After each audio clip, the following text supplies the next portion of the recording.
Hey guys, Brandon here with Berserker Off-Road. One question I often never get asked is, hey Brandon, what's your build philosophy on your Jeep Gladiator? And for me, that philosophy is to keep the weight down. Anything I do to the Jeep, my priority is to minimize weight gain.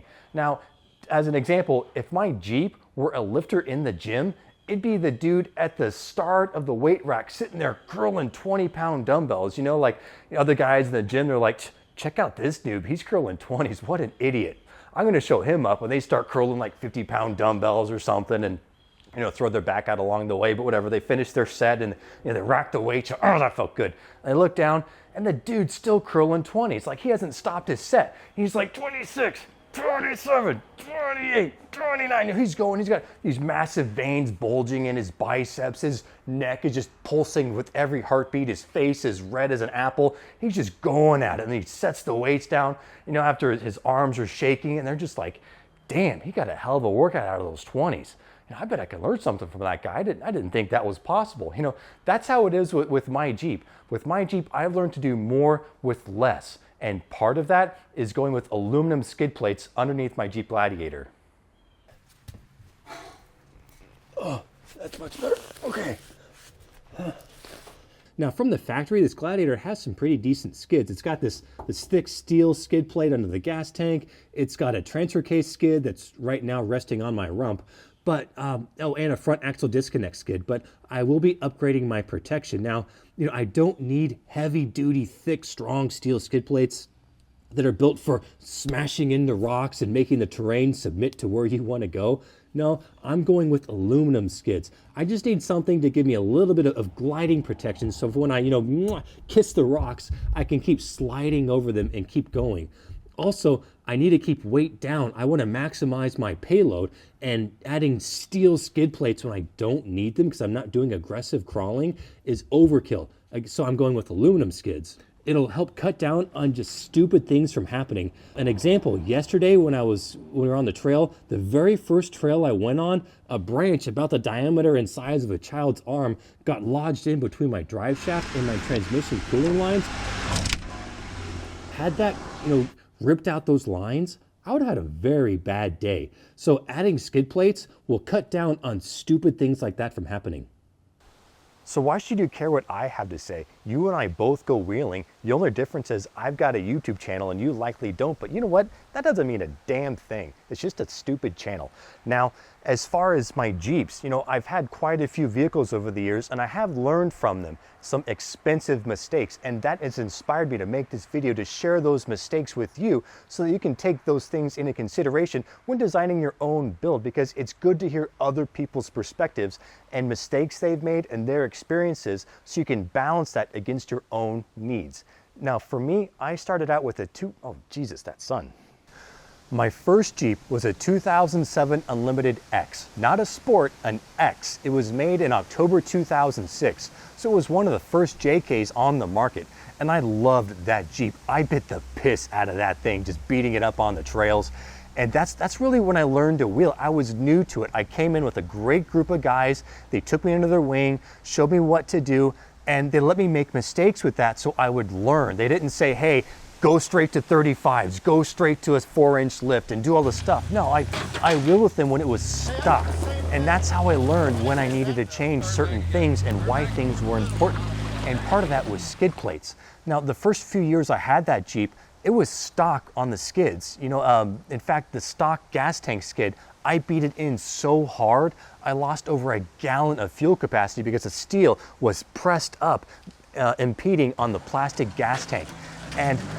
And that's because the Jeep, a lot of it was my driving style. I didn't have lockers. I wasn't like one of the rich guys in a Rubicon. It had open diffs until I wisened up towards the end of that build, and I finally got a true track in the front. But because of that, when I came to a ledge, for example, I couldn't just let the tires bite and gingerly pull me up and over like I'm going through a stroll in a park. No, I had to back up and take momentum and inertia to ram into the ledge and get up over it and just bounce and bounce and bounce. And it would take me 4 or 5 tries often to get over a ledge that my Rubicon buddies would just kind of crawl over like it was no big deal. But that's how I learned. And I'm glad I had that experience, but that also taught me why skids are important, because after years of that, the undercarriage of that Jeep was in pretty bad shape. You know, the frame was dented in, brackets were twisted, a lot of things were rusted, like the gas tank especially had a lot of holes in it where the steel actually bent and was rusting away. And you know, I knew that having an unprotected undercarriage, that was bad for the longevity of a vehicle. And I figured, you know, on my next build, I'm gonna do different, I'm gonna do better. I'm gonna take care of it from the start so it'll last longer and the rig will have you know, greater reliability. And so that's what I did on my 2013 JK. My next Jeep is a 2013 Rubicon Unlimited. Now, I wasn't planning to trade it in, but I happened to see a Rubicon on the dealer's website, and when I traded in my 2007, it was covered in mud from frostbite at Kansas Rocks, and the back two doors were smashed in. But you know, I told them about all that damage, and they said, you know what, we're just going to take this thing straight to auction. We'll give you that for it. You know, you're lucky. And I was like, hey, thanks guys. So I got myself into a Rubicon, and when I got that, I thought, you know, I'll get a crawler and baby this Rubicon. But all it took was one trip to S'more, and that completely changed that. I thought, yeah, I'll just go down with my buddies to S'more. They've got big rigs and I'll just follow along, whatever. But my old ways kicked in, and by the end of the day, we were at a trail and they just drugged me over the rocks with tow straps and winching me over them, and it was just like a boulder field. I was just being drugged over it, just smashing in the underbody. I was like, well, damn, that didn't last long. So I guess I got to build this thing up.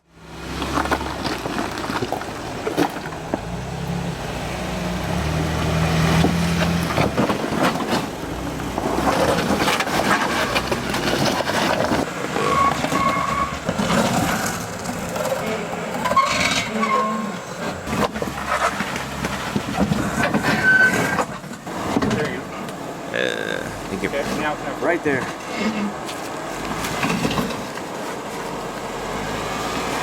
Coming up. There you go, just right there.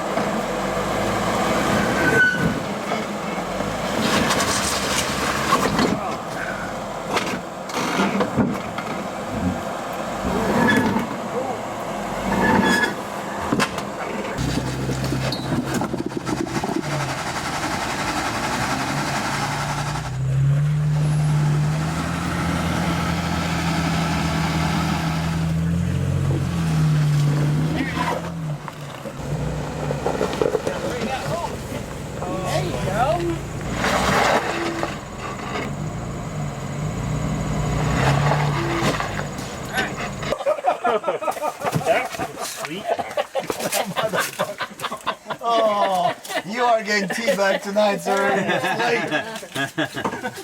Sweaty balls in the crown. Balls in your face. Hey, Brandon, take a picture of this too right here.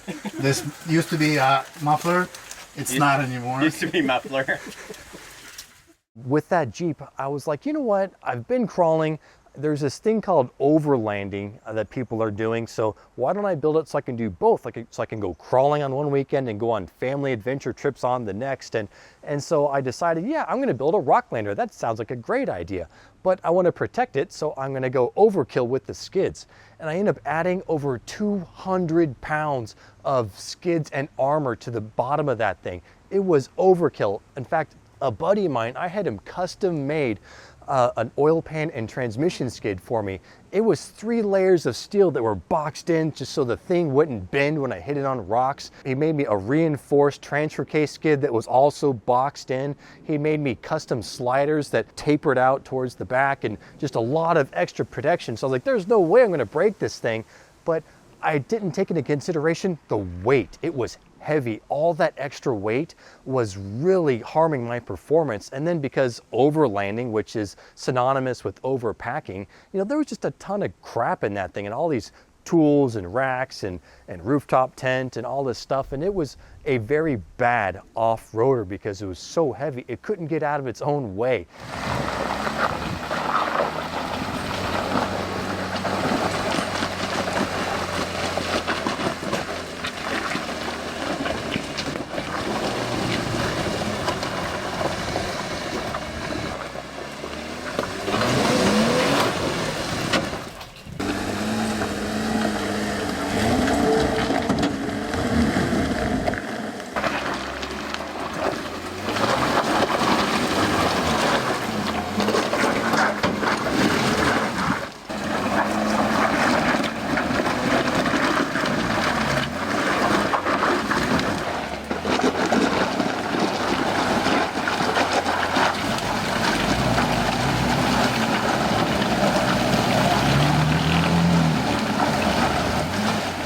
it was horrible on the trail, a lot of swaying and moving around. I didn't have the right shocks on it.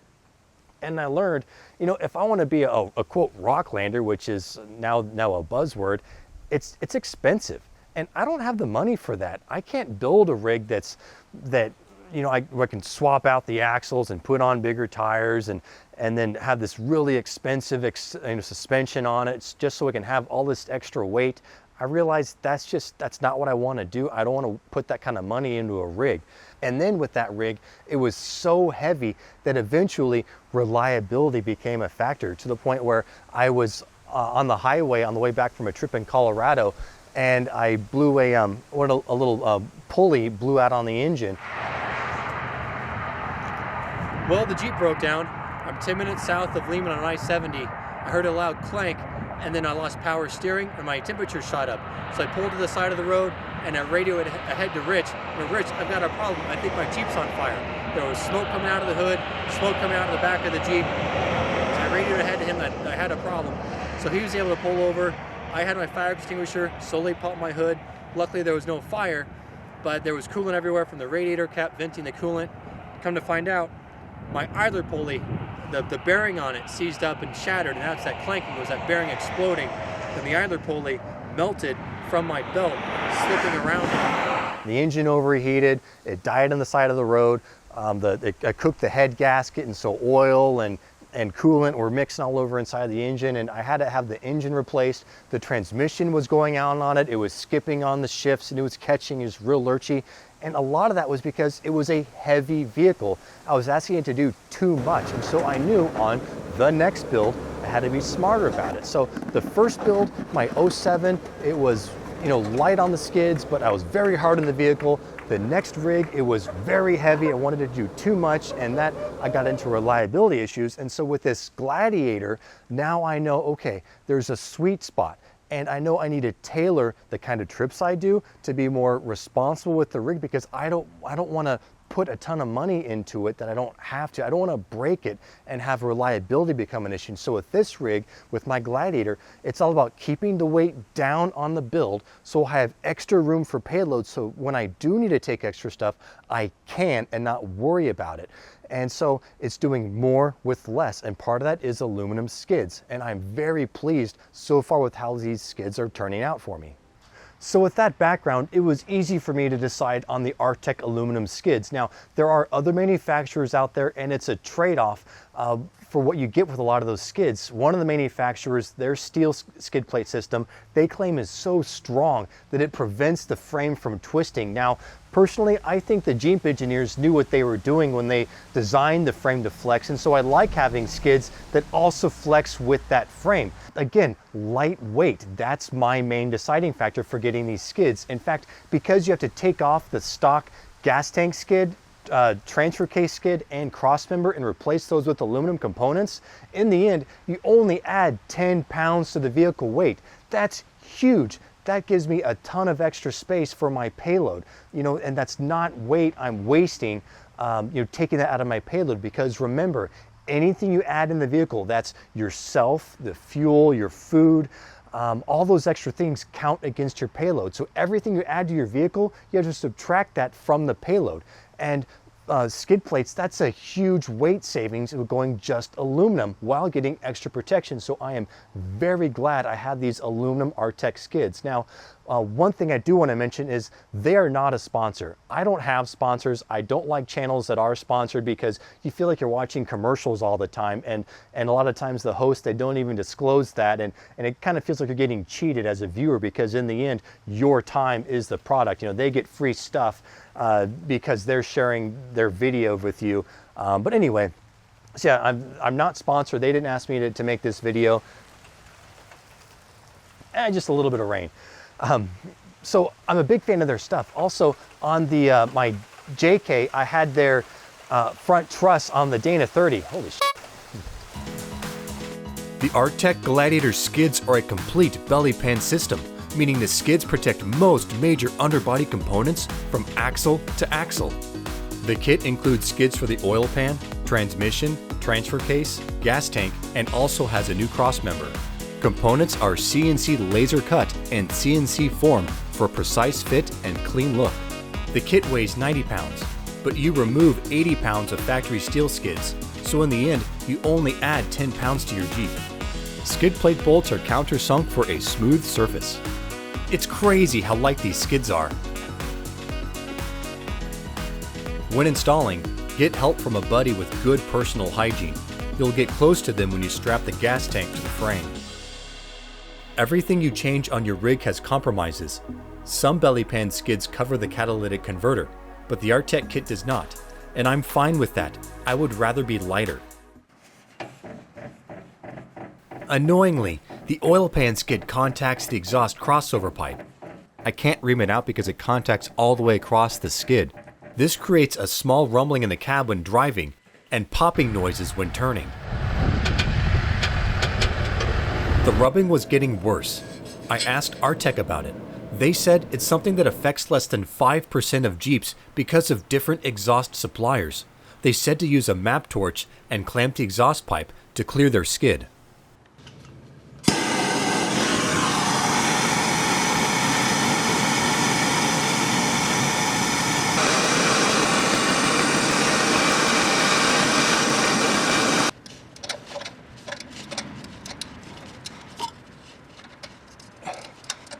The procedure was simple, taking about 20 minutes of heating and clamping up and down the pipe. Good. Now back to action. So far, I'm very pleased with how the Artec skids are holding up to the types of trips that I do. Remember, I'm not an aggressive crawler with this truck. Maybe something else, I've got something in the works potentially, but for now, not this truck. And I've seen a lot of awesome builds out there with you guys, you know, already on 40s and conquering these huge trails, and the rigs are on 6-inch lifts, and that's great. But that's not what I want out of this truck. I want this truck to last. You know, I want to have this thing for decades. It already feels like a classic vehicle to me, kind of like the Defender 130. And you see those and they're 20 years old, and you're like, wow, that's a cool truck. But that's how I feel with this. I want it to last. And so this thing, I'm not going to build it into a monster, off-road crawler. It's an adventure box. It's an adventure truck. It's what takes me on really cool trips to really cool places, and I don't need an aggressive build. And that's why I've kept the weight down, just to minimize what I'm changing, because already it does most of what I need it to do. It's just these skids, they give me that extra peace of mind, because I know I do stupid things off-road sometimes. It's very easy to trick me into doing things that I shouldn't be doing on the trail. All you got to do is go, hey, Brandon, I bet you can't do that. And I'll be like, damn it. And then I do it. And then I end up with a smashed door or a flat tire or a gouged, quarter panel or something like that. But hey, I did it and I got it on video. And so that's the kind of person I am, is I know I need that extra protection, but for now, keeping the weight down, that's a priority for me. And so that's the main reason why I got these Artec skids, and I'm very happy with them so far. So thanks for watching, and I'll see you on the trail. There's my dad in the Jeep. He's gonna come through this mud puddle. Wait, go through this mud puddle. You ready? And that big boy. Alright, let's test it. My dad's a guinea pig right now. Alright, there he is. Zoom out as he goes. He's coming. Yeah, you got it! Come through Big Chungus. Ooh, yeah! Let's go!